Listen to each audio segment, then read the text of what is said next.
À Dieu soit la gloire par Jésus-Christ, notre Seigneur et Sauveur, mes très chers frères en Christ, mes bien-aimés frères et sœurs.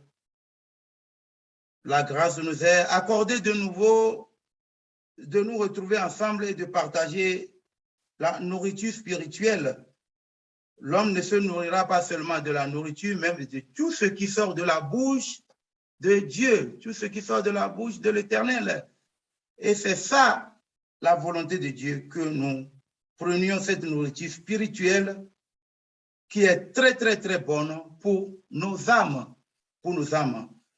Nous voulons parler aujourd'hui de Christ comme souverain sacrificateur. Je crois l'avoir annoncé l'autre fois. Christ comme souverain sacrificateur.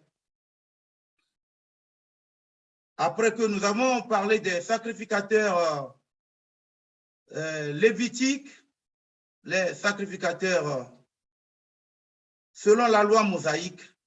Donc, nous voulons parler aujourd'hui de Christ comme sacrificateur, le souverain sacrificateur. Et cela, nous allons commencer avec, ce serait du contraste pour voir la différence entre Christ et les autres, comme ils sont. En tant que souverain sacrificateur, Christ a été nommé et appelé par Dieu. Christ a été nommé et appelé par Dieu. Pour cela, nous allons lire dans Hébreux chapitre 3, Hébreux chapitre 3, le verset 1er à 2. Je lis la parole du Seigneur dans le puissant nom de Jésus-Christ. C'est pourquoi, frères saints, qui avaient part à la vocation céleste, considérez l'apôtre et le souverain sacrificateur de la foi que nous professons. Jésus qui a été fidèle à celui qui l'a établi, comme le fut Moïse, dans toute sa maison. Donc, nous voyons clairement que Jésus a été appelé par Dieu. Appelé par Dieu, établi par Dieu. Établi par Dieu. Et il y a un détail ici, dans le premier verset, qui dit que par la vocation céleste, donc ça veut dire qu'il a été appelé quoi? Christ a été appelé par Dieu pour être sacrificateur, souverain sacrificateur. Il a été appelé par Dieu. Donc quand on parle de vocation céleste, on parle de l'appel divin, de l'appel que l'on a reçu de Dieu. Donc, et considérer l'apôtre et le souverain sacrificateur. Donc ici, Christ est appelé même apôtre et à la fois souverain sacrificateur. Apôtre et souverain sacrificateur. Donc, apôtre qui est un envoyé, un détenteur de droit. Vous voyez? Donc, et nous bénissons l'Éternel, nous allons continuer. Le verset 2, Jésus qui a été fidèle à celui qui l'a établi.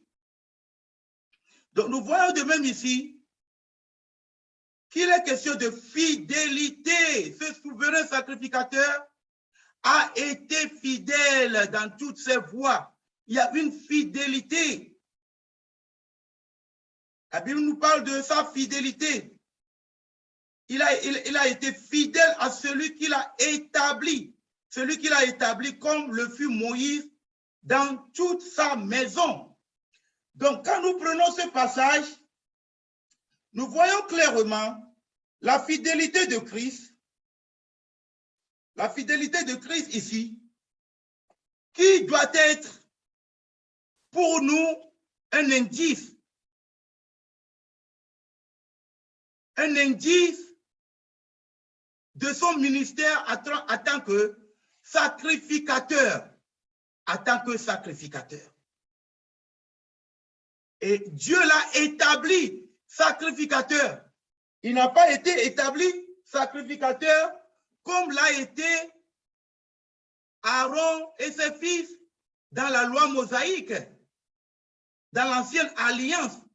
Mais tout au contraire, lui, sa vocation, il a reçu directement de Dieu cet appel. Donc, il a été établi par Dieu. Christ a été établi par Dieu, nommé par Dieu, appelé par Dieu à être souverain sacrificateur.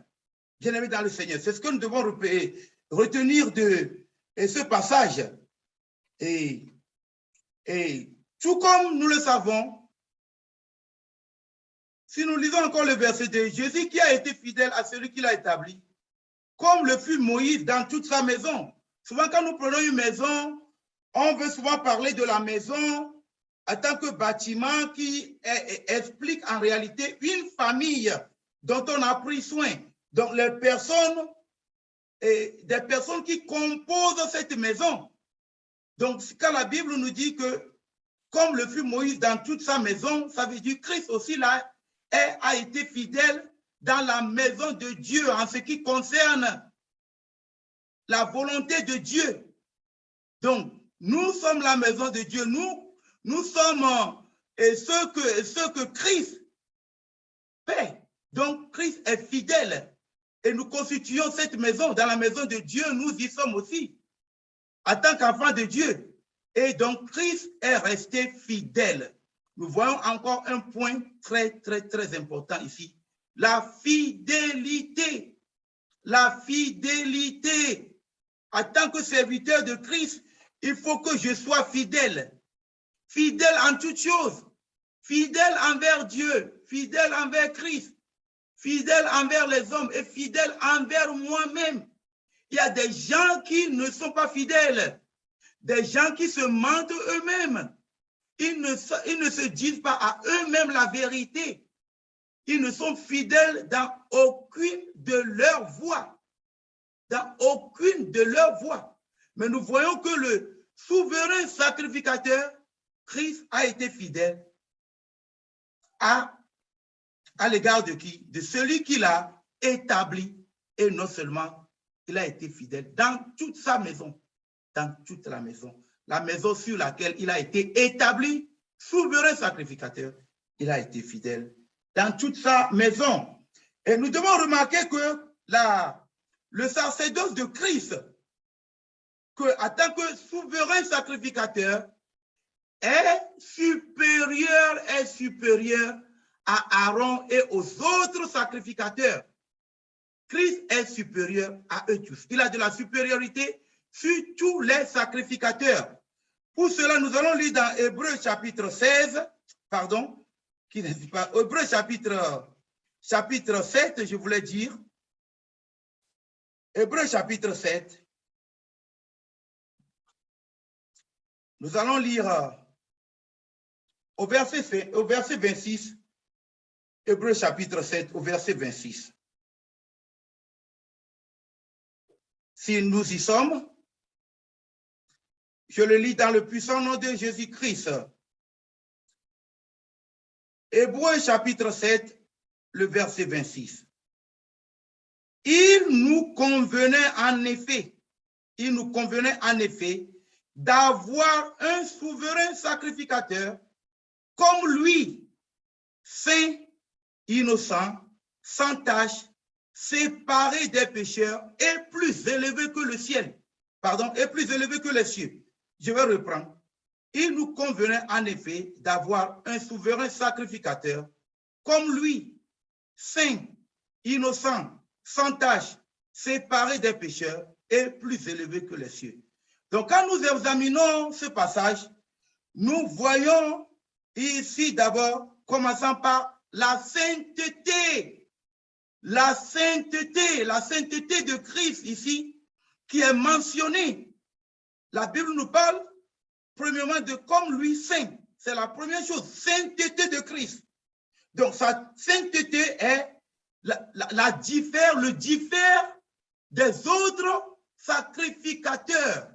Les autres sacrificateurs n'étaient pas saints. Ils péchaient. Et Christ n'a jamais péché. Bien-aimés dans le Seigneur, quand nous continuons innocent. Donc en Christ, il y avait une innocence. Il n'a rien fait de mal, de mauvais. Il n'y a aucune accusation qu'un homme ou bien quiconque pouvait porter contre lui et qui puisse se révéler comme étant vrai. Donc il y avait une innocence en lui.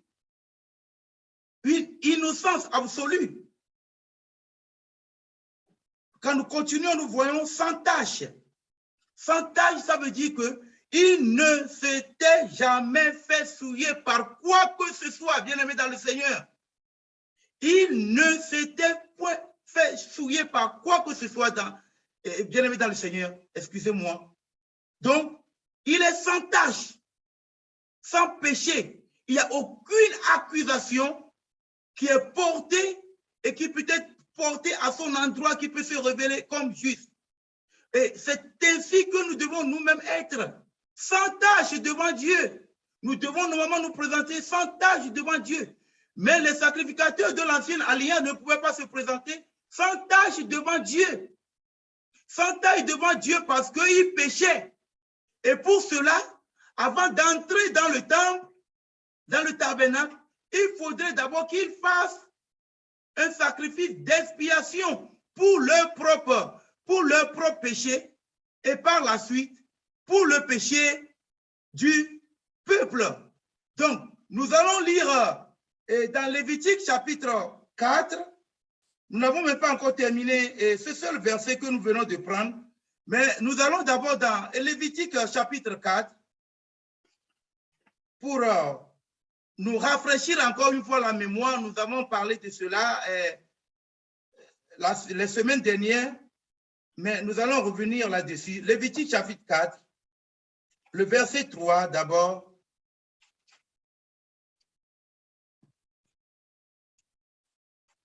Lévitique chapitre 4, je disais. Le verset 3, si un frère veut bien le lire.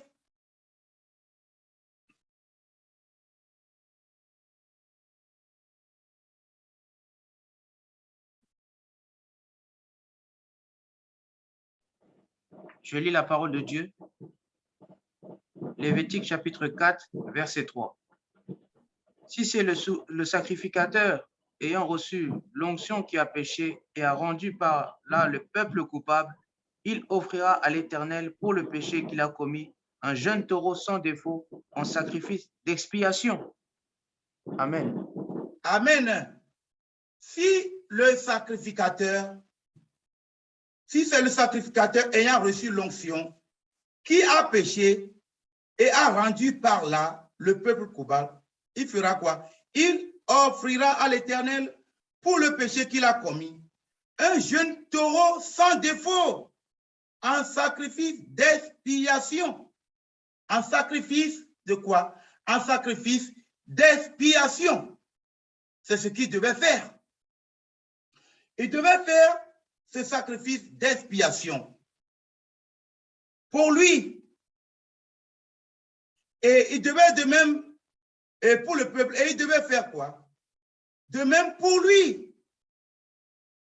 Pour lui aussi, il devait faire, répéter, le même sacrifice. Donc, nous allons toujours rester dans Lévitique chapitre 4 pour regarder au verset .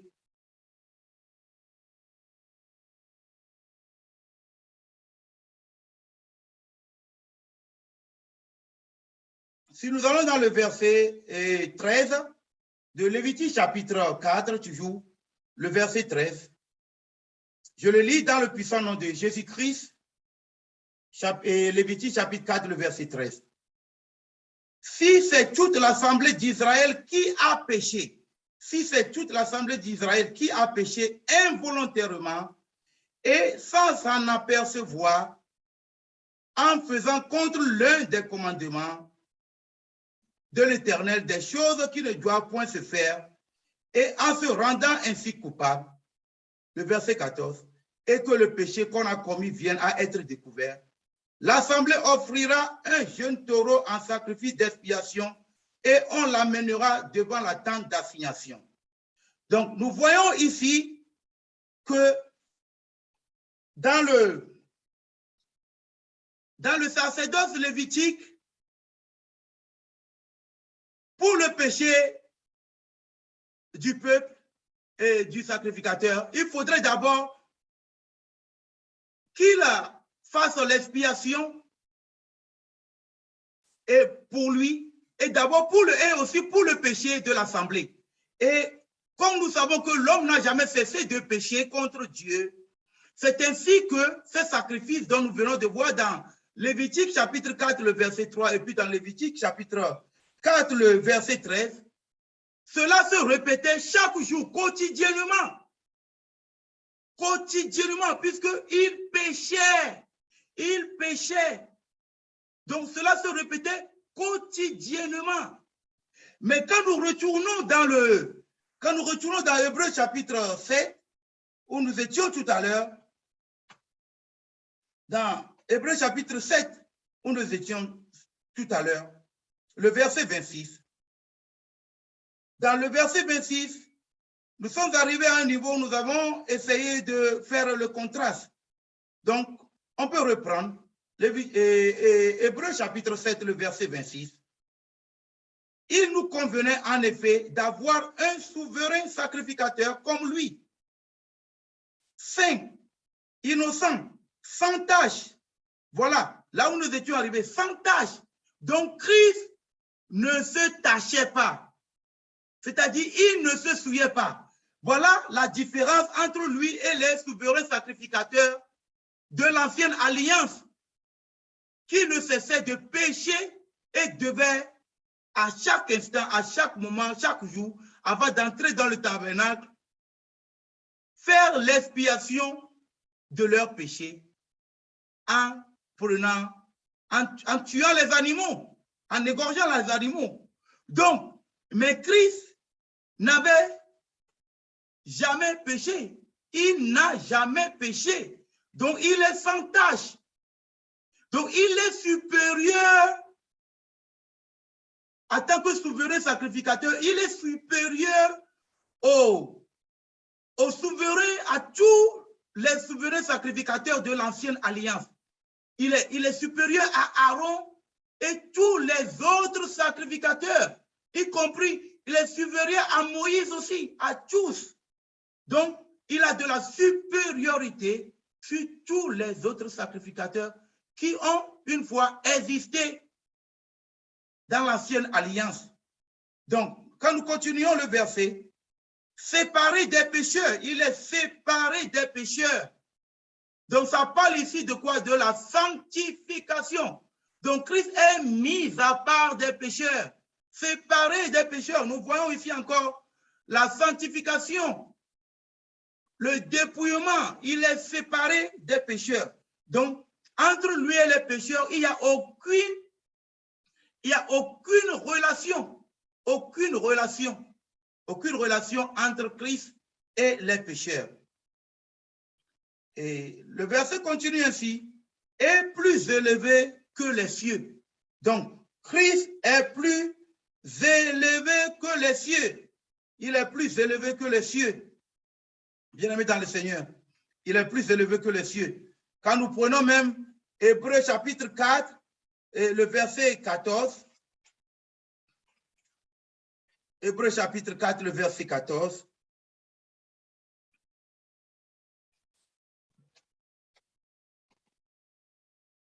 je le lis dans le puissant nom de Jésus-Christ.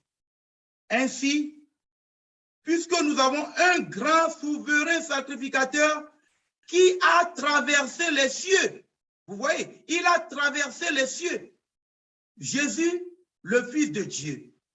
Demeurons fermes dans la foi que nous professons. Ainsi, puisque nous avons un grand souverain sacrificateur qui a traversé les cieux, Jésus, le Fils de Dieu, demeurons fermes dans la foi que nous professons.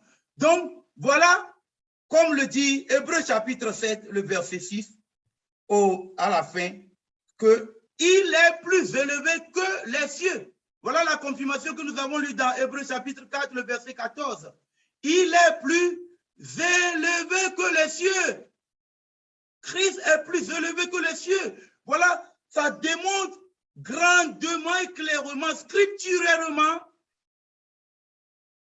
la supériorité de Christ en tant que souverain sacrificateur sur les autres sacrificateurs qui ont une fois existé, bien-aimés dans le Seigneur.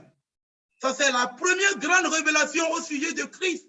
Comme souverain sacrificateur, il est plus grand et il a même fait quoi? Traversé les cieux et il est plus élevé que les cieux. Aaron entrait dans le tabernacle qui était à l'image du ciel. Mais il n'a pas traversé les cieux. Donc Christ a traversé les cieux et est plus élevé que les cieux. Bien-aimés dans le Seigneur, soyez richement et abondamment bénis dans le puissant nom de Jésus-Christ, notre Seigneur et Sauveur. Amen.